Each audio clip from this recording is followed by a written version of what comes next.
Ya llega la entrevista en Hijos de Punta, tu tarde, en la mejor compañía. Bueno, muy bien amigos, estamos con alguien que realmente queríamos tener aquí en el programa, una charla muy pero muy interesante con una figura muy destacada aquí en Uruguay en el campo de la dirección de fotografía para cine y para televisión. Él trabajó con Anthony Hopkins, trabajó con Jonathan Pryce en Los Dos Papas, trabajó con Tom Cruise haciendo Barry Seal, hizo también El jardinero fiel con Ralph Fiennes, películas emblemáticas del cine uruguayo como El baño del Papa, como La redota. Nos movió el piso a todos, mostrando la violencia urbana como nadie lo había hecho antes en Ciudad de Dios. Y después volvió sobre ese tema de la desigualdad social en el Brasil con la serie de Netflix 3%, una serie que realmente supo mostrar de una manera tremenda la desigualdad existente en el vecino del norte. Él está metido en proyectos muy interesantes. Ya venimos con el gran César Charlone. ¿Aló? ¿Cómo estás? Bien. ¿Dónde estás actualmente? En Malvin, Montevideo. En Montevideo, está muy Montevideo. bien. Y decime una cosa, me imagino que ha sido un año muy particular, has tenido la posibilidad de estudiar guiones.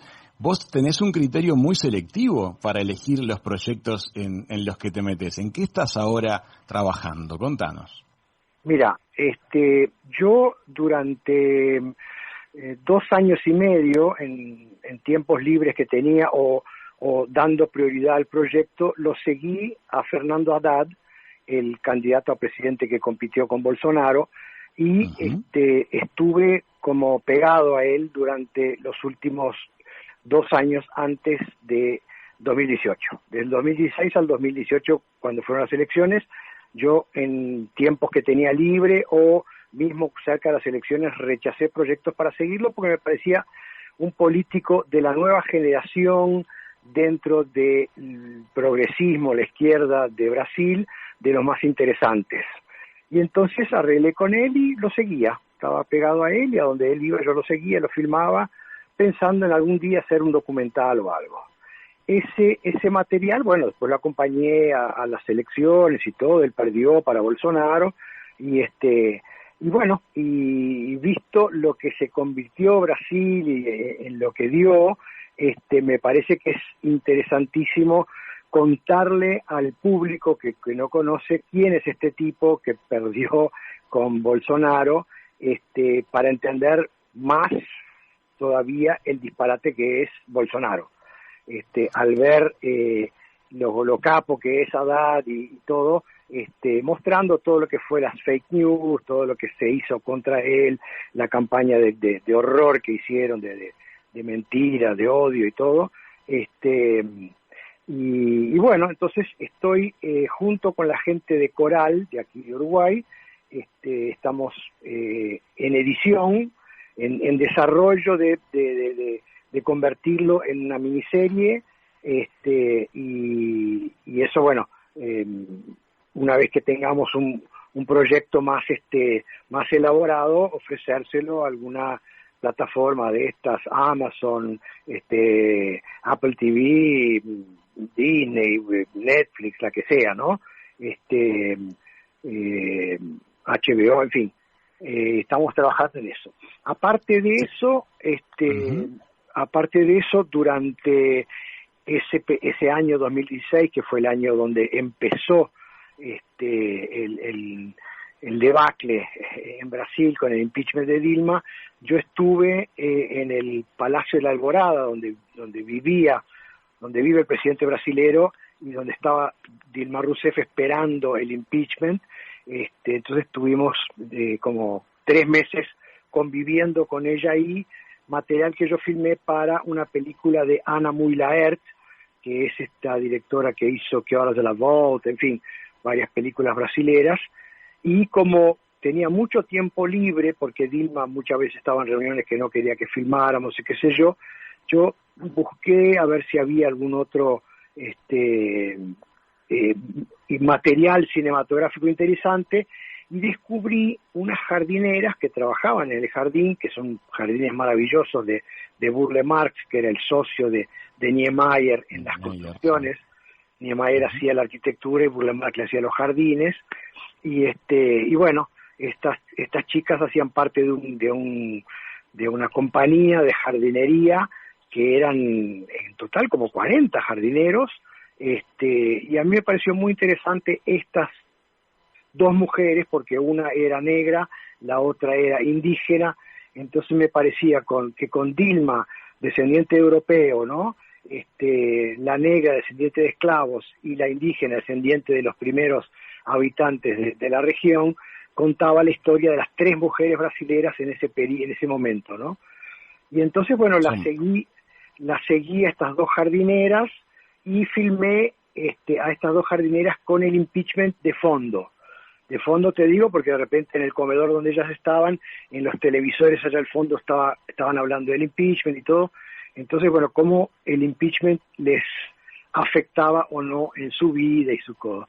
Entonces quedó un material muy interesante que ahora estamos en edición, también con la gente de Coral lo estamos editando, para hacer probablemente, no creo que dé un largometraje, pero ahora como las plataformas estas están interesadas en todo tipo de mediometraje, cortometraje, probablemente tengamos una cosita de unos 40 minutos, algo por el estilo, que le tengo mucho cariño. Esos son los dos proyectos. Sí, esos son los dos proyectos que estoy, por decirte, finalizando, considerando que ya están filmados, ¿no? El de Haddad, quién sabe, filmemos alguna otra cosita, todavía estamos viendo ahí con la gente de Coral.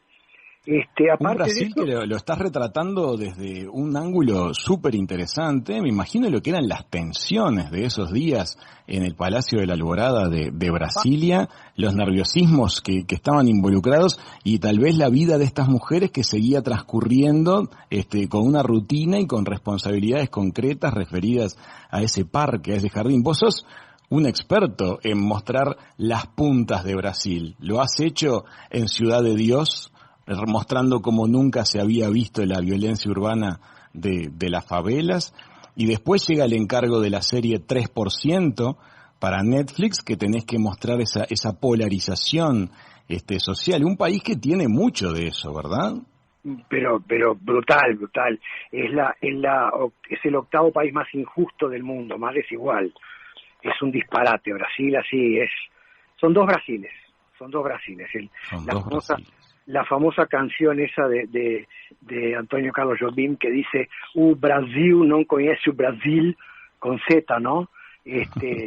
Como separando esos dos Brasiles, el Brasil con Z, que es el Brasil que veranea en Miami y que habla varios idiomas, ¿no? Y que vive en esas mansiones y esas cosas, y el otro Brasil que se desconoce, ¿no?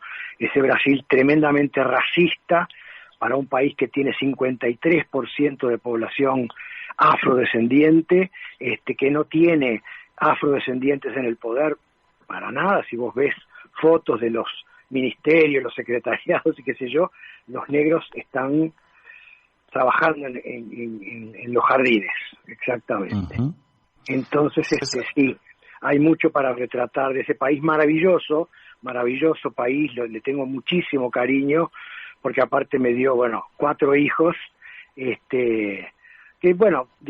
una hija nació en Uruguay y se siente muy uruguaya, pero creció toda su vida en Brasil, entonces se siente muy brasilera también, y la mayor que nació en Panamá, pero se crió también en Brasil, le tiene mucho cariño, de hecho me acaba de dar un nieto brasilero, entonces sí, le tengo muchísimo cariño a Brasil, y lo veo como un país en construcción, que pasa por momentos horribles, terribles, como el que está pasando ahora, en manos de este energúmeno totalmente equivocado, y que hizo que la gente totalmente equivocada lo votara, pero bueno, todo eso es un aprendizaje, todo eso es un crecimiento, ¿no? Las lastimaduras te hacen crecer, te hacen cuidarte, te hacen fortalecerte, ¿no? Entonces, bueno, en eso está Brasil ahora, creciendo y fortaleciéndose.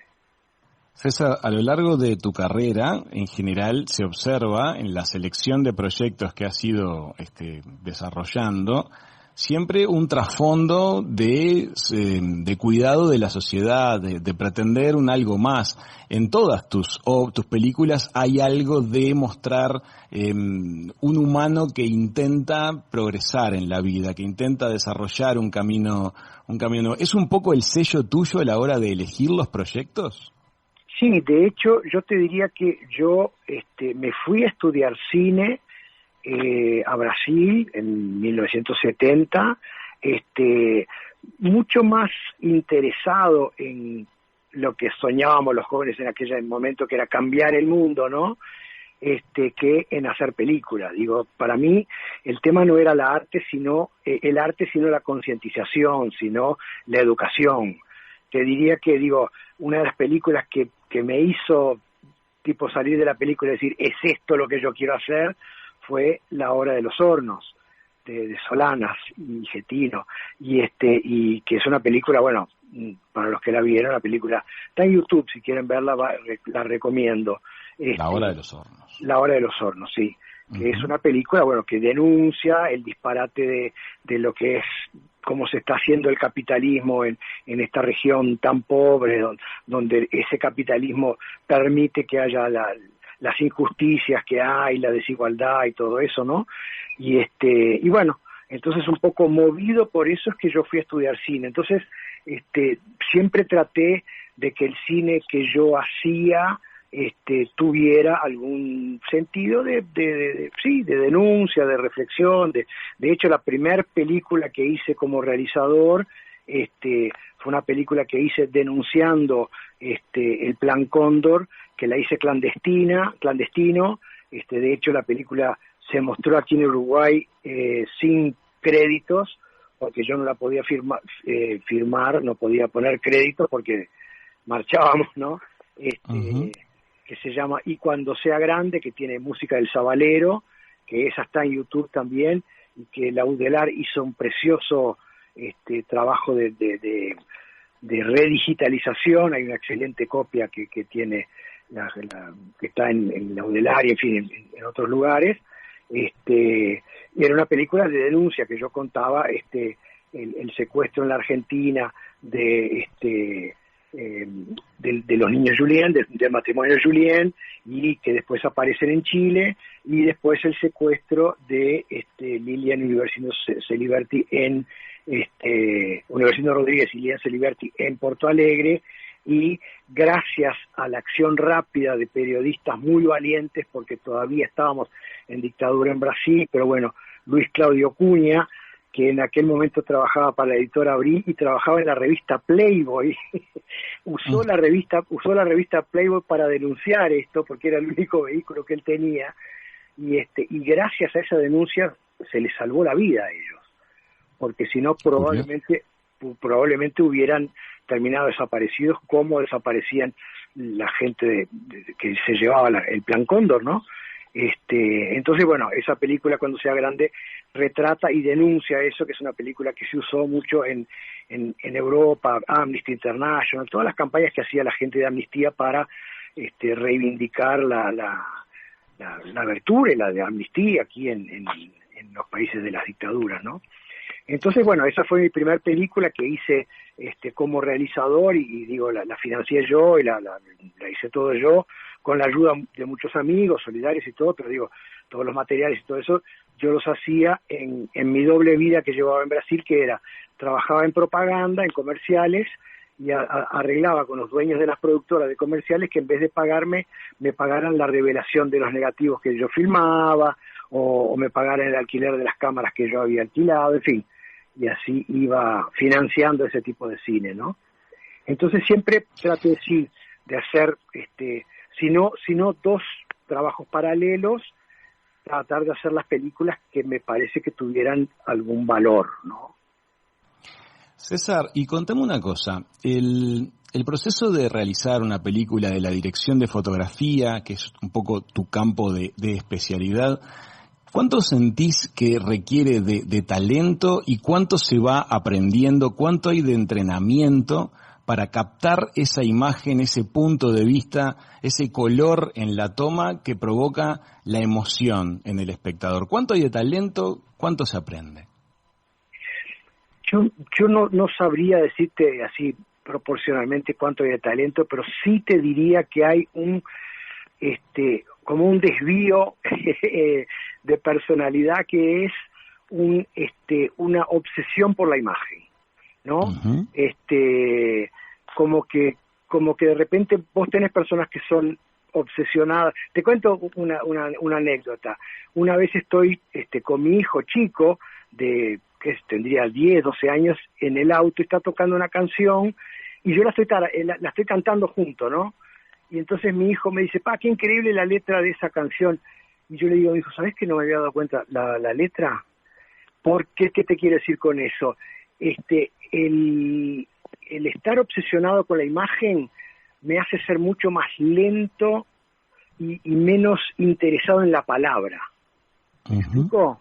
Entonces yo puedo estar viendo una escena y de repente estoy entrevistando a una persona y de repente estoy oyendo lo que me está diciendo, porque lo estoy entrevistando, pero estoy muy preocupado con si la oreja le queda contra el tomacorriente ese que hay en la pared y queda feo y entonces muevo la cámara, cosas que de repente vos no te darías cuenta, pero con el estar conectado con la imagen te empezás a ser consciente y empezás como a preocuparte más por eso, ¿no? Como por ejemplo, digo yo, llego a un restaurante y antes de sentir el olor a la comida veo si está bien iluminado o no, porque la luz me va a afectar mucho la calidad de esa comida, quién sabe hasta más que el sabor de la comida.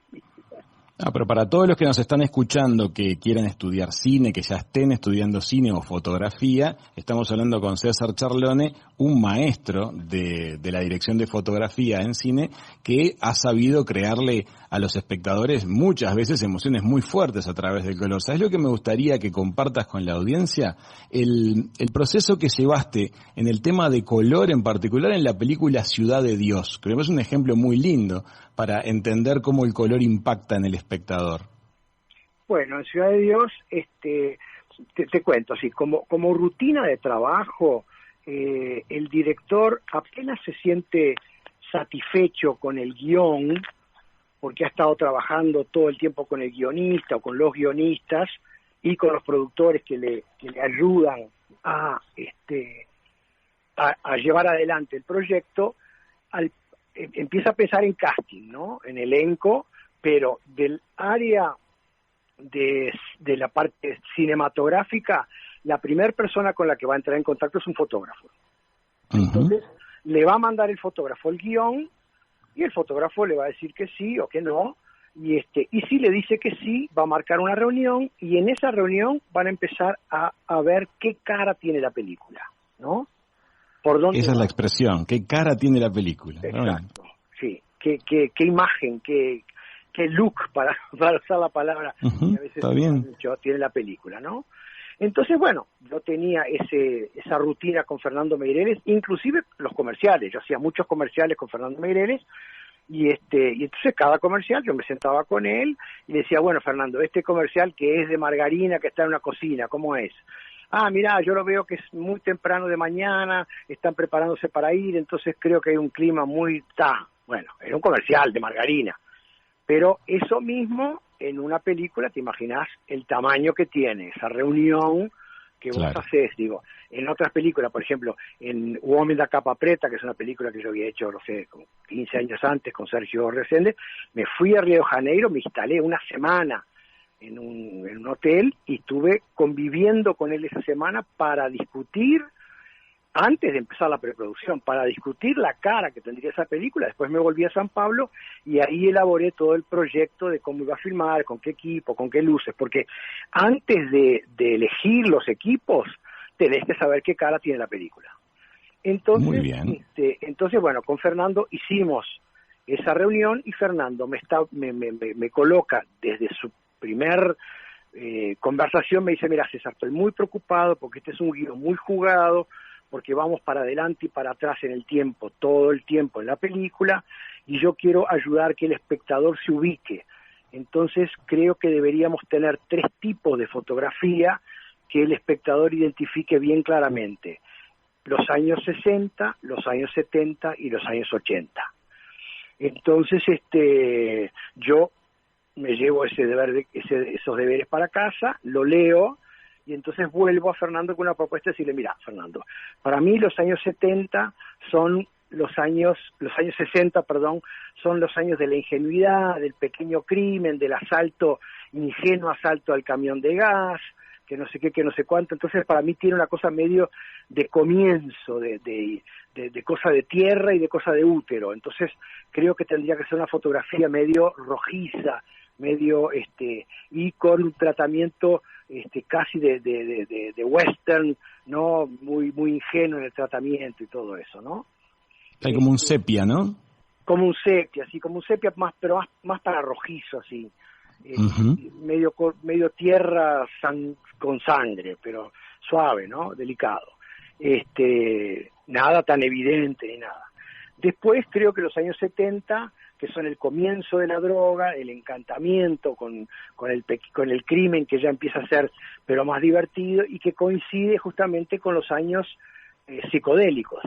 Entonces creo que podríamos ir para una cosa psicodélica, muy ultra colorida, no sé qué, no sé cuánto. Y los años 80, cuando la cosa se pone pesada, como decimos en Brasil, barra pesada, hacer una cosa casi blanco y negro, muy contrastada, muy dura, con un poquito de azul, no azuloso para. Entonces, bueno, fue esa propuesta que hice a Fernando, que así hablada le pareció interesante, pero obviamente nosotros siempre buscamos referencias. Entonces yo le dije eso y me dijo, a ver, entonces me retiré de nuevo, y en aquella época no había tanta facilidad en internet ni nada, entonces busqué libros y cosas y le llevé algunas referencias de lo que me estaba imaginando y estuvimos de acuerdo. Entonces pasé inmediatamente a hacer pruebas, a filmar pequeñas cosas y hacer la corrección de color, que fue un proceso muy interesante, todo el tema de la corrección de color de Ciudad de Dios, porque yo trabajé con un colorista. Estábamos haciendo un proceso por primera vez en el cine, que era de las primeras veces, creo que no se había hecho. Se había hecho, pero no para películas de largometraje, que era filmar en película, finalizar en digital y después volver a película. ¿Y por qué finalizar en digital? Porque el digital en aquel momento, bueno, y todavía hoy, te permitía un montón de cosas que en analógico no podías hacer. Como por ejemplo agarrar un color específicamente y en el computador seleccionar ese color, a ese azul decirle, ¿sabes qué? Ese azul lo quiero más verdoso, por darte un ejemplo, ¿no? O este rojo lo quiero menos magenta y un poquito más hacia el amarillo, ¿no? Entonces con eso vas pincelando, por así decir, la fotografía, que era un recurso que era muy nuevo, que lo habíamos estado haciendo muchísimo en comerciales, pero no lo podíamos hacer en película. Y yo, como hacía muchos comerciales, sentía que el cine estaba perdiendo. Entonces con un técnico en Brasil hicimos las pruebas y conseguimos hacer, y como te digo, Ciudad de Dios fue, si no la primera, de las primeras películas en el mundo a hacerse en ese proceso que se llama de intermediación digital. Intermediación digital. Les invitamos a todos a que, habiendo ahora escuchado a César contarnos este trasfondo, esta cocina de cómo se hizo Ciudad de Dios, vuelvan a ver la película. Nosotros lo hemos experimentado y es realmente muy notorio, muy claro cómo nos van guiando desde el punto de vista visual en el guión de la mano del color. Un caso bien interesante. Y te voy a sacar ahora, te cambio radicalmente, nos vamos al mundo de Hollywood, por ejemplo. Me imagino lo que ha de ser para ti, de haber tenido que recorrer ese proceso, casi me imagino que artesanal, de hace varios años atrás, de la colorización de un largometraje, empezar a jugar en una liga en la cual justamente los recursos técnicos, me imagino, que están al alcance de la mano. ¿Cómo es filmar una estructura como la que hicieron cuando hicieron Barry Seal con Tom Cruise? Y bueno, como la Cenicienta, ¿viste? ¿No? Que sale de donde estaba y de repente está en el palacio bailando con el príncipe. Y sí, es eso, yo digo muchas veces en broma, es un chiste viejo que repito, pero que es la diferencia entre entre una película hecha aquí y una película allá es cero. Varios ceros al final del presupuesto. Es muy tangible, entonces. Exacto, siempre hay lugar para el talento, pero claro, hace su juego el presupuesto. No, claro, pero el talento en ese lugar lo que tiene de bueno es que vos decís un bolazo y tenés plata para probar si el bolazo funciona o no, ¿entendés? Uh-huh. Aquí es mucho más difícil, aquí te la tenés que jugar.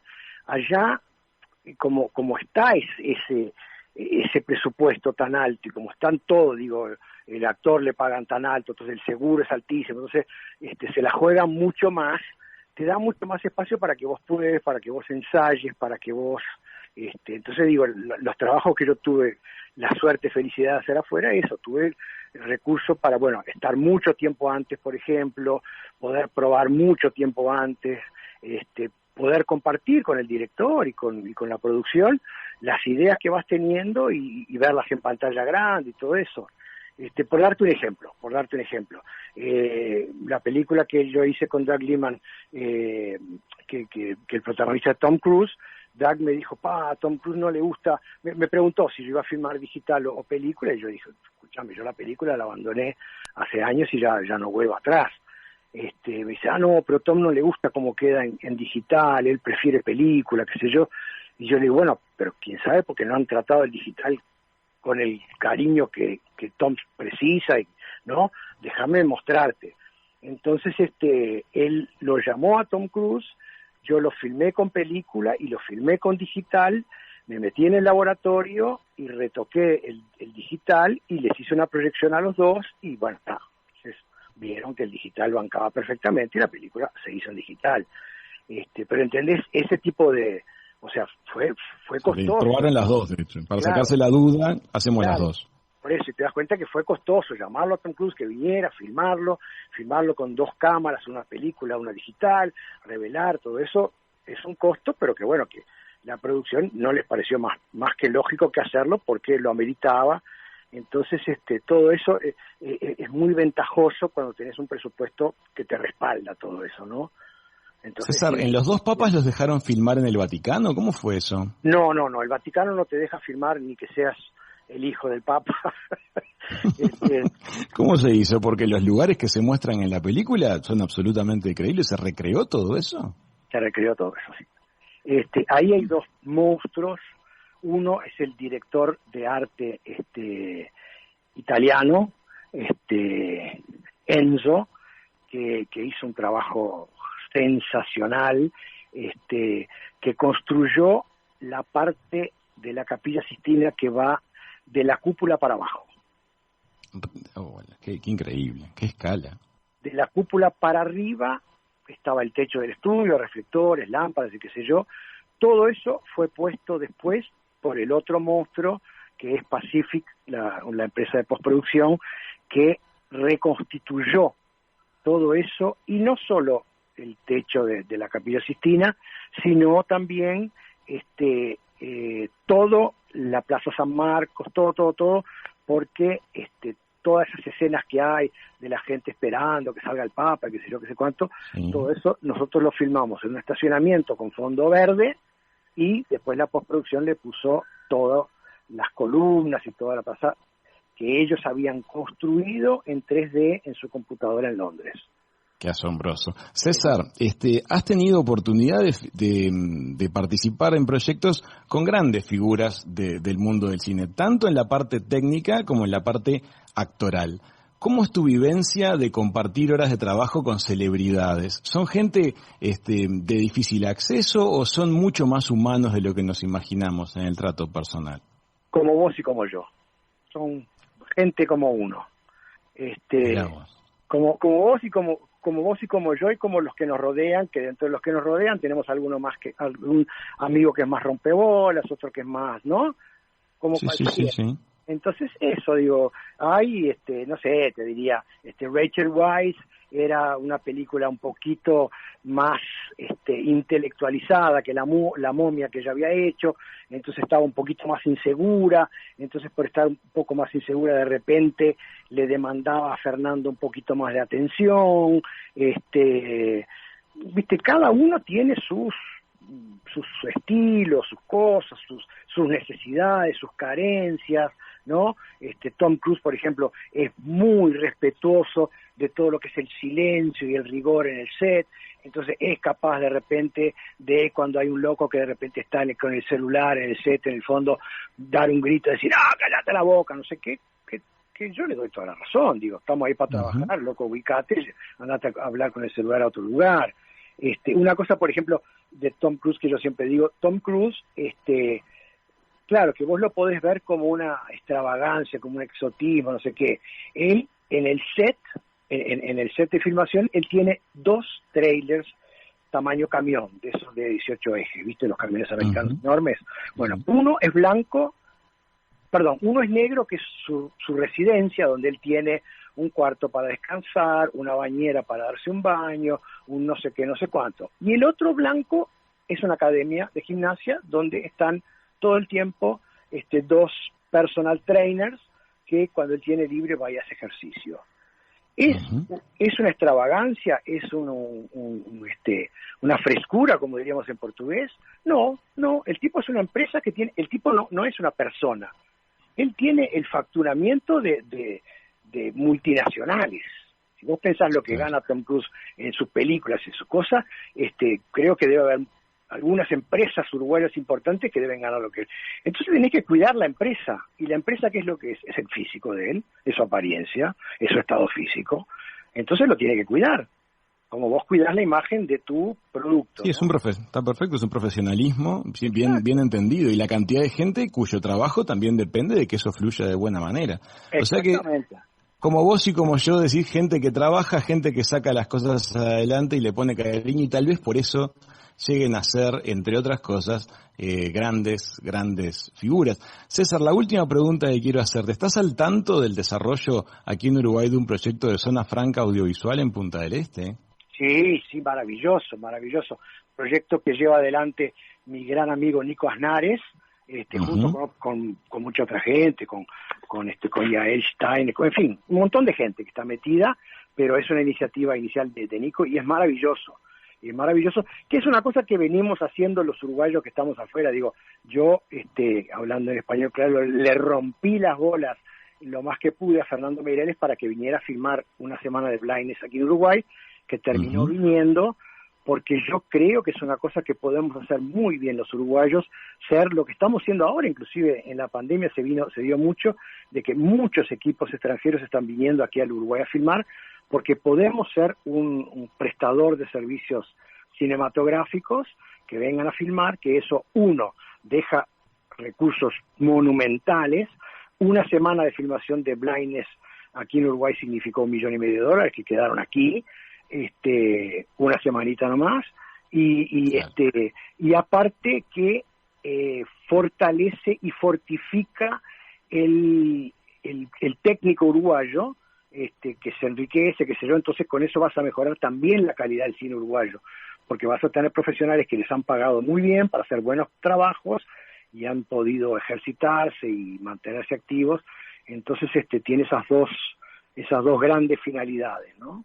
Pues que así sea entonces. César, te queremos agradecer muchísimo este diálogo. Hay mucho más para conversar, seguramente hagamos un nuevo contacto más adelante. Es un placer tenerte aquí nuevamente en Hijos de Punta. Muchas gracias. Un placer, me encanta el programa de ustedes. Cuando hablamos la otra vez me pareció muy bien preparados y todo, me encanta, un gusto.